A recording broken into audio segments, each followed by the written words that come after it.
And welcome back, everybody, to another episode of Deathstryke Media's Force Friday show. It is Friday again. We're going to be talking some Star Wars again, and I am joined today by my panel of panelists. Down at the far end, as usual, we've got James Armstrong. How you doing? I'm doing pretty good. Life is about what I deserve. What would you deserve? That's a new take on the spin. And right smack in the middle, we've got Sean Sharp. And how are you doing, sir? Of course, better than I deserve. And of course, at the tail end, how are you doing today? I'm good. It's been another weird week. It's been interesting at work. I always look forward to doing these shows because I do have a lot of fun doing them. So it's always a nice retreat, if you will, for these Something just popped in my head with the nature of your job. Do you ever see any clowns out in the wilderness? No, never. Yeah, that's got to be the creepiest thing. If you look up, there's a clown on your monitor. You should Google search that in particular. It does come up. Yeah, there was that one summer, in 2014, where clowns were appearing everywhere across the country. This is not quite on that level, not but it's creepy nonetheless. Yeah. Look it up. We gotta be careful. In September, the It remake is coming out. Can't wait. Yeah, the clowns will be back. Well, this is not a clown show. This is a Star Wars show. And what typically happens on the Star Wars shows, we have a handful of topics, say 5 or so, and we simply run them down and talk about them. That's exactly what we're going to do today, and we're going to go ahead and start right off into the saga that is the Han Solo film. If you haven't heard already, Lord and Miller have left. Ron Howard is in.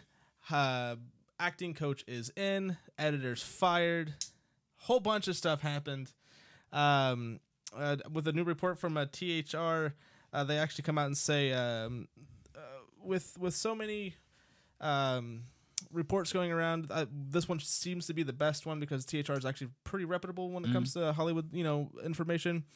One of the reasons that they say Kathleen Kennedy and company decided to let Lord Miller go and bring on a new director is that a lot of their scenes when they were shooting their scenes, would only use like 2 to 3 shots at a time.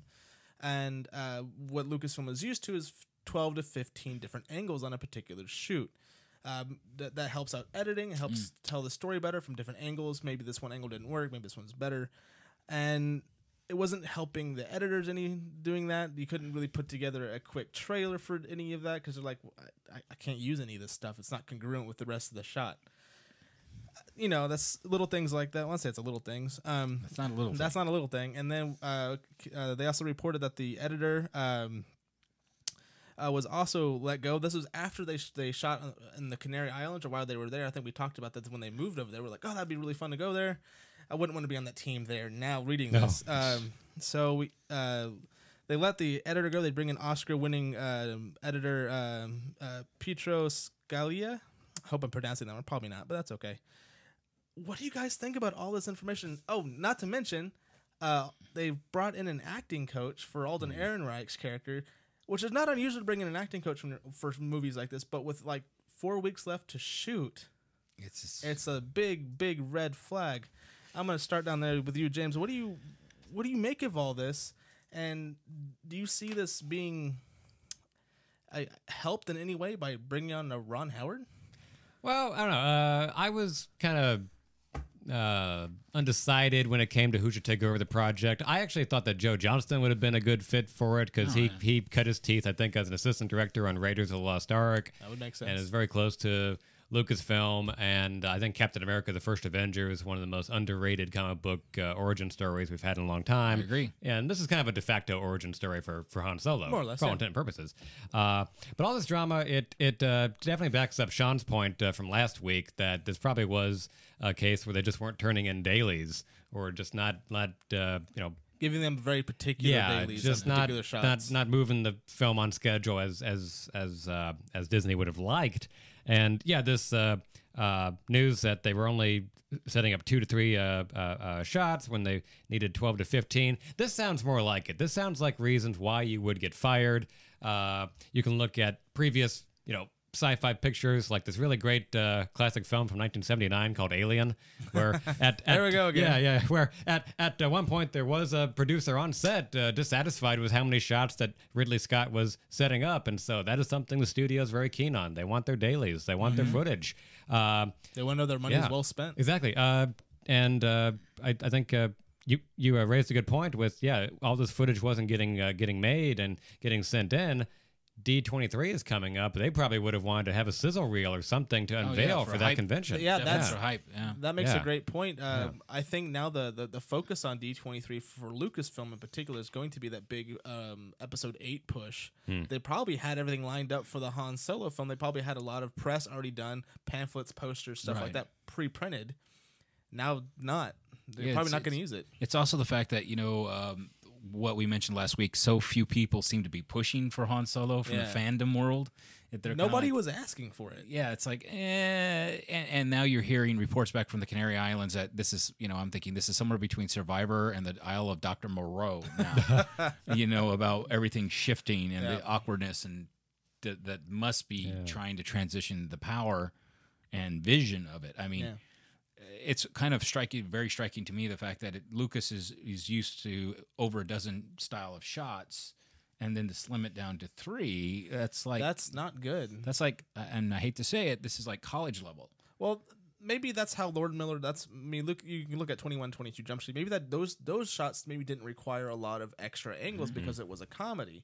And comedy, as long as you get that slapstick humor and those jokes land the right way, you don't need extra angles on. But if you're trying to get emotion, or you're trying to maybe capture a certain lighting or certain this, and it's not congruent with other shots you've done, it makes it really hard. It's also A lot of you can do in post, but if Lucasfilm likes their practical effects right now, so right. good. But it's also the concept of the newer films have a greater sense of space. oh yeah, And so big time. you can't pull that off with limited shots. You have Absolutely. to have those extra angles to convey the space and trying to give it that, epic feel.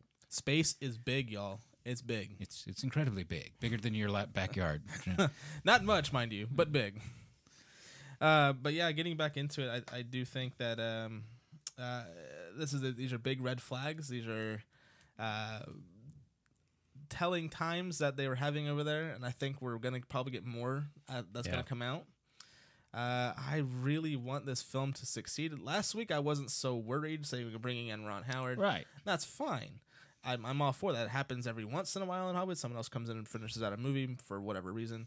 But with all of this extra stuff layered on top of it, it's kind of messy, and I'm kind of worried. I've never worried about a Star Wars film. I like the prequels because I was young. I liked the prequels. It was a hard time. I'm sorry, but that's the fact. Now I'm like, guys, I'm gonna propose this. Do you think they should can it for a while, like cut production, restart? Well, my first reaction when I heard that this was going down was, I don't see how they can make the release date in time, and I figured, Well, it was scheduled for May. yeah. Most people now it's obviously going to be pushed back to December. And that's what I December's would done think. very well for them. Yeah, they're kind of lucky that way. I mean, heck, episode. I don't care where Star Wars would land. Yeah. Make No, money. they can own the month of December. And what was it? Episode 8 was supposed to come out in May of this year before they had to push it to December. Which is they didn't have to. It's done. It's wrapped. It's in the can. It's probably mostly done edited by now. Yeah, but I don't know what it is. I mean, they keep trying to guess put it's Star past Wars May. back on its home turf of May, where it always came out previously. The original trilogy and the prequels all came out in May, but. Maybe they're just jinxed for that month from now on, and they should stick own with it. December. Yeah, No, they should own it. And the thing about a December release date, a lot of it also plays into what else is going to be in the theaters. I think Avatar at that time. So they're going to be like looking. They pushed it to 2020 2020. again. Its main competition. No, that was episode 9 comes out in 2020. It was 2019 Yeah, but I think James Cameron is not going to want Avatar to go up or against Star Wars. any of them to go up against Star Wars if he ever makes the sequels. Yeah, But speaking of being pushed back, those have been pushed back like Well, yeah. four or five we'll times discuss already. that on another show. Yeah. But, But no, like outside of the Jumanji reboot, of which the trailer just came out for today, there's not much competition for Star Wars. No, not at all. No, it's the issue of if they shut things down or even push things really far back, it would. You're at this pivot point. If they continue forward, it could build confidence and maybe build buzz that hey, they are going to complete it. Great. If they Well, they put out that sizzle reel that kicks ass. right, but if they push it back, then there may be a lot of fandom that obviously it's going to be a turkey and they're going to be less enthusiastic. They'll be less likely to get the wait in line. They won't be as buzzed about it and really want to promote it. So I think if they do delay it further, or really push it back or even stop production until they get all their cards lined up, it may really hurt any future potential earnings of it coming out. I mean, it's still going to. I have faith that with especially Howard and the crew that they put on this, it's still going to be a good film, in my opinion. But how much of the hype and everything, and you got to know the studios are watching what the buzz is, absolutely. and what the fandom world is. If that gets pushed They should have back. listened not to make the Han Solo film in the first place. So, but you know, everyone makes mistakes. Let's just hope this film was not a mistake. yeah. That's all I got to say about that. Moving on, we've got Mark Hamill has become a star. You heard it here. Mark Hamill has officially got his star on the Hollywood Walk of Fame. He's up there with all of the greats, all 2,600 of them. Well, we'll call it, 2,599. Yeah. But after all of this time, I think Carrie Fisher has a star, or Debbie Reynolds has one. Debbie Reynolds, yeah. And when the passing of Debbie Reynolds and Carrie Fisher, they actually someone made an actual star, put it next to, they made a star for Carrie Fisher, put it next to Debbie Reynolds, right next to her on the Hollywood Walk of Fame. It was fan made. And now Mark Hamill has one. I am sure they're going to give one to Carrie Fisher at some point. Oh, yeah. Because you have to, right? That just doesn't make any sense. You've got to incorporate all. Does Harrison Ford have one? I don't know. I gotta look that one up. I have to look it up. I figured after all the Indiana Jones films alone, at least. But I mean, he's a star of 2 major franchises. Yeah. That's right. But he also probably is just that guy who just doesn't care. Well, he wanted to kill off Han Solo a long time ago. Yeah. He just didn't care. Yeah, doesn't care. His arc was completed. He just wants to, act and live his life. And fly his plane. Fly his plane. And crash his plane. And land on the wrong side of the runways. But, he's old. What are you going to do? Yeah. But is this a long time coming, or were you surprised when you heard this? Or, like, you didn't already have one? Or what was your reaction? Yeah, exactly that. It's like Mark Hamill does not have a star on the Hollywood Walk of Fame. A week and a half ago, I learned that it wasn't until 2011 or 2012 or so before Adam West got a star on the Hollywood Walk of Fame. Some people just get mixed Why does it and left. take this long for people? I think people have to vote in.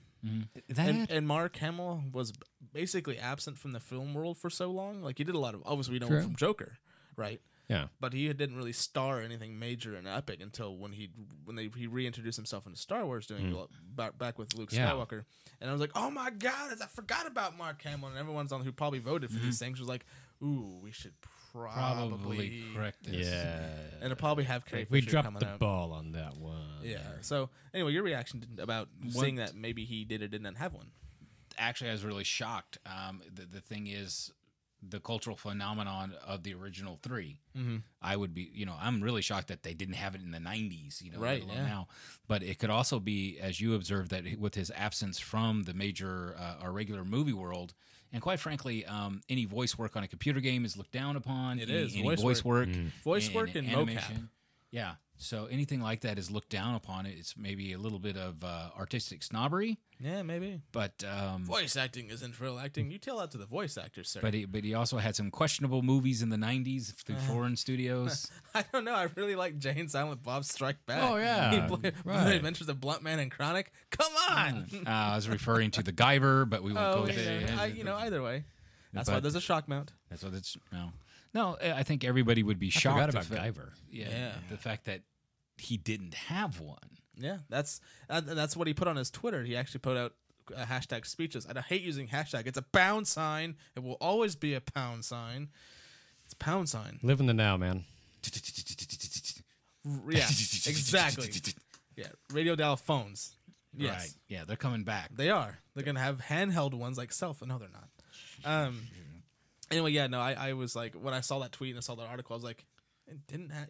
Yeah, that's didn't just mind-boggling. Is it going to be etched in with like a lightsaber or something? It's got to be, as James observed, it's got to be like the Baseball Hall of Fame. You got to get a certain amount of votes. Yeah. So you got to be in the public mind, and thus I do think if Carrie Fisher doesn't have one, she will be. Yeah, I just real quick, getting back to last week's thing on Carrie Fisher with her autopsy and stuff. Funny how that just kind of went away. Sure. Because everyone was like, well, yeah, we knew exactly what that was. So nobody cares. Nobody cares. Because she was beloved anyway. Yeah. And she knew about it. And None of our helped business. herself. Yeah. I didn't get to talk about it because I had to go do other things. I had to be a parent. But, yeah, getting back to Luke Skywalker and the Hollywood Walk of Fame, I think it's great. I can't wait till he actually gives a speech, and I hope he just doesn't look out in the camera, just look really like stoic like he does in the Last Jedi or the Force Awakens. You're like, just say something, man. But anyway, try to get him to do the Joker laugh. He should do Luke Skywalker lines as the Joker giving his thank you speech for the star. Oh, That would be cool. But he probably won't do that because he's got too much class. Yeah. A lot of geekdom being heaped on there. A lot of geekdom. a little bit. Speaking of geekdom and ultimate geekdom, I'm going to knock over that light. We don't live in Los Angeles, but Los Angeles just voted unanimously 14-0 that they're actually going to build the George Lucas Museum of Narrative Art. It's going to be a $1 billion facility that's going to be dedicated to with a museum dedicated to the narrative arts, so like films and stuff like that. But it'll also house most if not all of his personal collection of artwork, from Star Wars stuff to stuff he's collected from famous artists. I kind of see it as his wife going, "You need to build this museum, or someone to put all your stuff on the curb. I'm tired of looking at it. Get it out of my space." Yeah.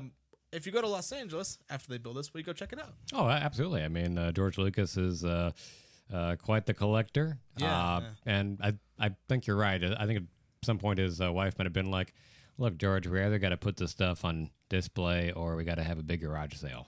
eBay. Yeah. Or eBay. You know how much money they make from eBay? Wow. With that stuff? Just thinking about the eBay bids going on that. I would We're started at $1. It's also the fact that it's Two clicks later, you get $1 million. Yeah, 2 clicks. It is being funded by the Lucas family, so you got to wonder who on the city council would vote against it. Exactly. Yeah. Who would vote against? I didn't mention that the whole project, every bit of it, right down to the last dime, will be paid by the Lucas family. It won't cost the taxpayers of Los Angeles any money. It's like, whatsoever. sure, George, you can spend your own money here. Yeah. Create a giant tourist draw of artistic inspiration. More for the lost city of Los Angeles. It's just pocket change. It's like, okay, well, let's see. I got the check for $1 billion right I have it here. in my pocket. Now, do I have to make it out to the mayor, or do I make it out to the city, or is there a specific department? Do I need a thumbprint? Thumbprint thing? I like your impression, by the way. That's very good. Or if you like, I also have Republic credits. Do you take Republic credits? Do you take those? I was about to say, but also Republic credits? They're not good out here. Only money. Oh, okay, well, okay. I have money too. Keeping it a little more realistic, it's also impressive to keep the fact that Lucas has also later in life been very interested in housing. That's very He's true. actually personally has funded a lot of affordable housing in the region. Yep, that's also very true. Because he loves the area and he wants to see. Can he do that here in Austin? I know he's a fan of Austin. He's been there a couple times. Yeah, nice. But I don't know how much of a fan of Austin. He'd probably be like this. I'm just spending $1 billion. Okay, I'm just spending $1 billion. Let me. How much was that Lucasfilm deal for Disney? How many billions? Exactly 14 or 15 or something. So he's got a money couple, left around. He's got a couple billion. Like, he's just come to Austin and make our housing a little better. I get it. Start with the home front where you're from. I get it. Right, sure. And but I just wanted to bring up the fact that he has done philanthropic work before, and it's one of the aspects of him that a lot of people don't ever address. That's very true. And I did bring this up before, getting back to the whole man of probably many paintings. And I've said this, I think, a couple weeks ago, especially when I got back from Celebration. Every festival or convention or whatever that involves Star Wars that has fan art, he always has first and last bid on everything. If you want original pieces, not prints, original pieces. So if someone hand painted a beautiful landscape or skyscape or spacescape of the world of Star Wars, the Death Star or whatever, he has the first bid on everything. If he doesn't want it, he will say so at the end of the convention, and then the person who does want it can buy it. With that said, if he changes his mind, he has the contact information for the person who bought it, and he has the right to go, "No, I'm gonna buy that from you." Yeah, but who's going to argue with Lucas? Nobody. It's like on the condition you come hang out with me for 2 minutes. That's probably in the contract when he sold it to Disney. He's like, "I have first and last say of all artwork." Fan artwork, because they're better than all the ILM guys. Well, sometimes it's also very cool to think that Lucas bought your painting. Yeah, know, that'd be amazing. Or in your sculpture. There's got to be a whole wing at this new museum of his just dedicated to fan art and fans who've painted stuff for him or that he's purchased from conventions. Like call it out of this galaxy artwork or whatever. Like I feel like that the roof of this museum should have a Sistine Chapel-like design where it's like George Lucas about to touch fingers with Yoda. Oh wow. Probably in the works. I think the museum should be shaped like a Star Destroyer. Myself. Oh, that'd be very cool. That'd be cool because what is he known for? Well, he's known for Star Wars. He's known for Star Wars. The thing is, if it's being built in L.A., I'm sure they're going to have. Questionable architecture. You should have a main tower and some other towers and make it look like the Jedi Temple. That'd be very cool. They actually have rendered images of it online. It's none of those things. Right. It's an ovalish type building with very nice. If it's oval, we could paint it to look like a Millennium Falcon. What are you people thinking? Well, it's oval this way, not that way. Don't crush my dreams. Like a dish on the top that could be. You could put a dish up there compared to a Death Star. You probably could do that. Yeah. Or have like a trench running down the middle. Something like that. So, speculating, folks. We're just speculating and not really talking about much other than, well, that would be cool if we could do that. Yeah. We've got one last topic. I hesitate to bring it up, and I hesitate to put it in the notes because it's such a trash article, but I had to do it anyway. Two. Oh, what am I on? We got Forces. Oh! Force of Destiny. I don't read my own notes. Show notes. Show notes. Show notes. And I made them. No, he's just really eager for the last topic. Yeah. Yeah, that's it. For the trashy topic at the end he doesn't want to talk about. So the topic that kicking myself for forgetting, StarWars.com and Star Wars YouTube channel just dropped, at least the other day, the next teaser trailer for the Forces of Destiny, trailer for their short films that they're doing or short animation that they're doing based on small acts of heroism by female lead characters. That's not the whole title. That's the title I'm giving it. But it did feature more of Rey and BB-8. It featured Leia. It featured Padme. It featured Ahsoka. We saw Sabine. We saw Sabine, but we didn't see Hera, which is interesting. But it has been confirmed that Hera will be in the episode with Leia on the moon of Endor. So that's kind of a cool thing. That way we do get confirmation that Hera survives all the way up through Return of the Jedi. So we know she's alive, at least at that point. Much like Captain Rex. Yeah. That was stated as well. Much earlier. Anyway, did you see the animation? What did you think about it? Yeah, I like how it's, I don't want to use the term like traditional, but it is kind of like a very American type animation and fits in with the other projects that I've seen a little bits and pieces of. It was designed kind of to be on Disney XD, which is more of a kid-friendly network. Yeah. It's Disney. So. Yeah, my first impression was, oh, great, we get to see more of Rey and BB-8, but that also means we're going back to Jakku. Why do you want to go back to Jakku? Everyone wants to go back to Jakku. It has a lot of sand, Like, yeah. Well, at least it won't be Anakin. Like every time, Jakku. Yeah. But I'm happy with it. Can't wait for it to come out. And I think if I read the trailer properly, that these will be debuting on YouTube. Yeah. So they're going to have I think 6 to 8 shorts that are going to come out on YouTube on Star Wars YouTube channel. Cool. And then a couple days later, they're going to come out on Disney XD. Okay. So it occurred to me that I never looked up how these would actually be presented, and I like how they're just dropping them on YouTube. I don't think they could put them on Disney XD. Yeah. As an actual I guess I'm just used like to fillers, but I'm still feeling a little burned from Star Trek Discovery, where they said that you have to subscribe to the CBS All Access online channel thingy in order to watch this new program. We'll talk about that later. But instead of just watching it on TV, so I was worried Disney would pull a fast one on that one. But if it's just going to be on YouTube, I think Disney learned with EA that you don't have a subscription based content because no one's going to do it. Right. And the people who do it are mad that they're doing it. Yeah. So I will wait more money than brains. I will wait a whole year for the new season of Archer to come on Netflix before I buy the FXX channel or whatever it is. Yeah. Like the way you think. Yeah. I'm on the same boat. But Danger zone. But the issue is, I think the newest stats on YouTube is 2.3 billion people a day views are on YouTube. 2.3 billion views a day. Part of that daily. So, it's replaced people checking the newspaper or people checking the weather report. There's a lot because you can get a lot more information out of YouTube than you can even with a local newspaper. Yeah, very quickly. Not only with getting off topic real fast, you get your local newspaper and you can go branch out, get the like New York Times and the Washington Post. Well, but with YouTube, you can be like news for Washington. Maybe And it's, boom. well, maybe it's my journalism nature talking, but for national news, I think YouTube is good. I think for the local stuff, I'm not so sure yet. I just meant as a wider range of news coming out of the world or regional. YouTube is definitely a good source for that. But it may be jaded. Yeah, but please support your local newspapers. Absolutely, yeah. There's that is a dying art form, unfortunately, and it's one of these days we're just the human species will forget how to read because we get all our content audio. Yeah, to video, a certain extent, but the reason why we'll put subtitles on our videos so you can read them. Yes, continue your education. Just the sheer number of people internationally that would be viewing it. Exactly. There you go. That's not locked out of a certain market. That's the really cool thing about the YouTube platform is that we have viewers from Vietnam. We do. We actually most of our viewers come out of Vietnam. Really? Thank you. At least they did. I think it's still on the percentage, mainly because of the views. But I think really like your soups. Yeah. Yeah. We just lost them all. Anyway, what do you think about the shorts, or have you seen the shorts? I haven't seen the shorts actually. With my the trailer for them anyway. My weird schedule, but I was reading about it, and like I said, I was very impressed, and I went and did the research on how many views on YouTube and all that, and how things have changed there quite a bit after the ad apocalypse, as they referred to it, the restructuring. And after that, I think you're going to see more and more studios, especially movie studios, that are going to be using the YouTube platform for just these little shorts.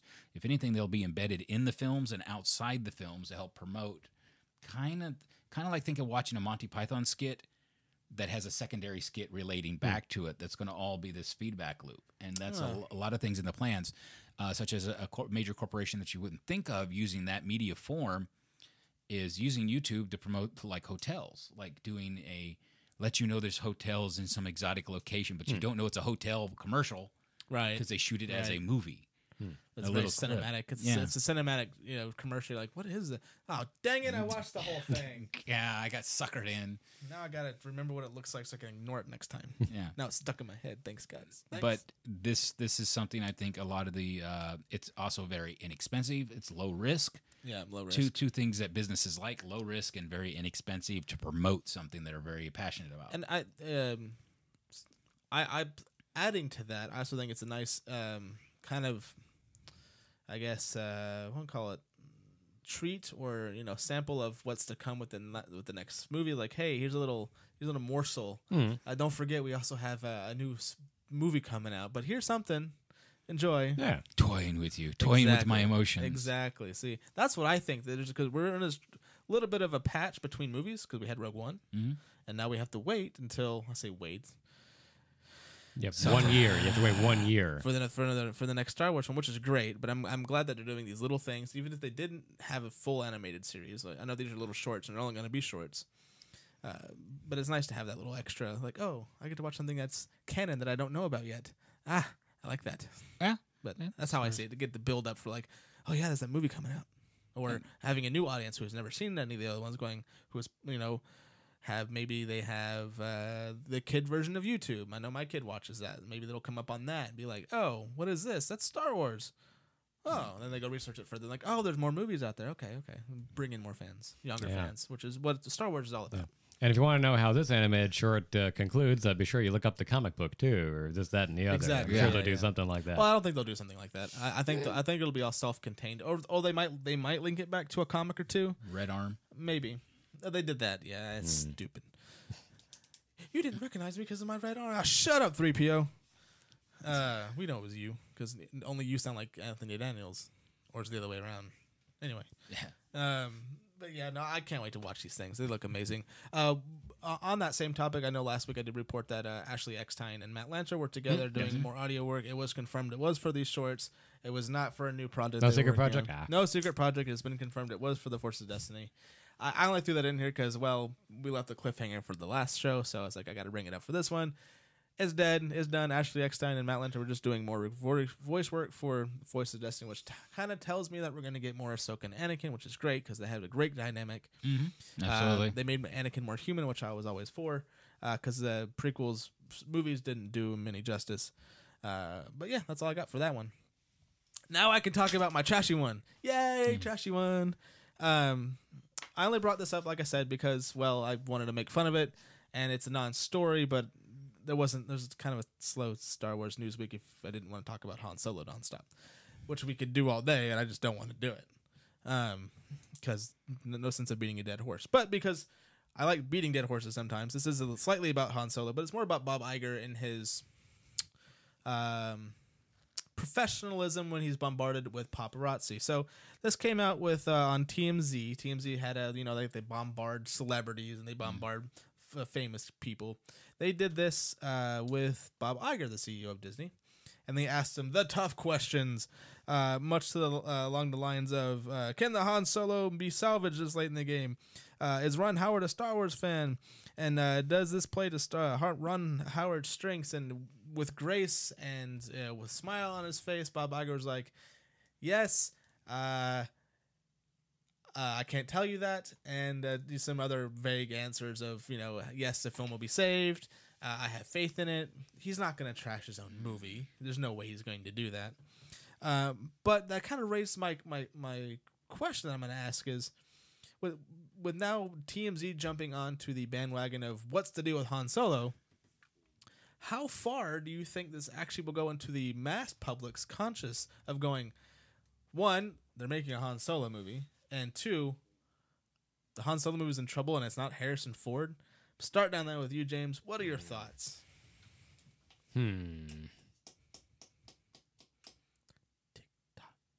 Yeah, I got the Jeopardy theme playing in my head right now. But it's okay. Yeah, I don't know. As far as getting into the mass media, I mean, it is Star Wars. And I always kind of say to myself, there is no such thing as bad publicity. That's so true. Even if you hear a project's in trouble, it just reminds you that the project is coming out. So that's always my default position when it comes to media exposure. I'm on the verge of saying something political, so I'm going to avoid that. But as far as, it leading to people being concerned about the movie, but I think that the news cycle is so bipolar that you can have the sizzle reel for the Han Solo movie look epic, and suddenly people are going to change their mind and think, no, this movie looks fine. And that's kind of what I hope as like, well. Right now, it's just insider speculation. All these stories going back and forth about, gosh, there was one line in the Variety story that first broke the news of Lord and Miller being fired, and one was that Kathleen Kennedy didn't even like the way they folded their socks. Yeah, it's basically saying that. There was nothing redeemable. About it. Yeah. So just having that line in the story made me think that we're gonna, for lack of a better term, we're gonna hear a lot of crap about what happened behind the scenes and all this drama stuff. But like I said, the fact that the camera angles came up made me think this is the first solid piece of evidence we know of why they got fired. Right. It's always something more business oriented as opposed to creative differences. Yeah, that's such a bad term. Yeah. So I don't think it'll be like a permanent damage to the project. And if there is any media exposure to it, that can turn around very quickly with just a cool shot of Alden Ehrenreich, whipping out his blaster and shooting somebody. I agree. But what say you, Sean? The whole TMZ thing sounded kind of like, sounds like you got a call from like some CEO or CFO and goes, get out there, get ahead of this. Yeah. Make a commentary, make an appearance, because nothing really makes people more confident of the outcome from the studio level than the guy being calm and stating. And that's exactly what he looked. He looked chipper. He was calm. He didn't look panicked or rushed. He didn't even break a sweat. He was like, yeah, you got to ask Ron Howard. I don't know. He's in charge. If anything, and really it feeds into the issue of their, even bad press is still press, even bad news is still good exposure, because people may get on the interwebs and go, well, what is the real story behind the problem? Yeah. And you're getting eyes on pages. You're getting people who bring it up at the water cooler or at the Frappuccino machine, whatever the heck they have anymore. And you're gonna have those. You're gonna have those fallouts of, well, I'm not gonna see this film because I know it's in trouble. And you're gonna have the other half going, I want to see how bad or good this will be. Yeah, and how it's going to stand up to all the other classic films. I'm up there like, because this is a second standalone film. People are gonna. Most people are just going to compare it to a Star Wars film. The big fans are going to compare it to Rogue One. Yeah, because it's a standalone film, and that's the first one of its kind. They're going to be like, well, that standalone was pretty epic, and this one's like, you missed everything. And they will want answers. They will. If Star Wars fans, some of them are fickle, and some of them, are like, well, they missed this one. Let's hope for the next one. Let's see what comes out of all this. But yeah, exactly. But with that being said, that is the last and final topic. I don't have any more trashy topics, although it is Star Wars. Nothing's trashy about Star Wars. Except for the trash compactors. There are apparently quite a few. There's one on the Death Star. There's one on Starkiller Base. Sanitations. People work in sanitations. Yeah. Very important. Very important. But thank you guys for watching. Thank you guys so much. If you don't mind hitting that like button, that subscribe button, the sharing, all of those fun things. And comment. That's like a bunch of things. You guys got to do like 5 things. Got or your work 4, cut out for you. Or 4. But you're talented enough, and we trust you. Yeah, 100% trust you. We trust you with everything. Maybe not everything, but a lot. We trust you with a lot. We do have a subscribe button. It's going to be right here, right there. And if you want to check out some other videos of ours, check down here. We got the last episode from last week here, and the one from 2 weeks ago right there. Check those out, guys. Had a lot of fun today. I'm going to close it out and say, take care. Good night. Hey.